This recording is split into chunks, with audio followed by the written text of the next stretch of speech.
మా కొడుకు కోడలు వచ్చారు. ఇదిగో వీళ్ళకి డైనింగ్ టేబుల్ మీద భోజనాలు పెట్టాము. కింద పెడతానంటే కింద కూర్చోలేనన్నారు. అందుకే టేబుల్ రెడీ చేశాను. మా కోడలు కూర్చోలేననింది. మా కొడుకు కూర్చోలేను, బ్యాక్ పెయిన్ అన్నాడు.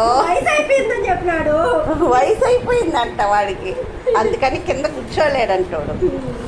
ఎదుగో ఇది చూడండి, బంగాళాదుంప కూర, చికెన్ ఫ్రై, అదిగో ఆకుకూర పప్పు, సాంబార్,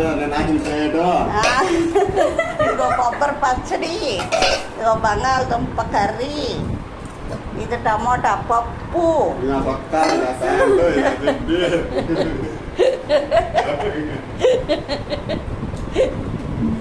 ఇందాకేదో చెప్పు.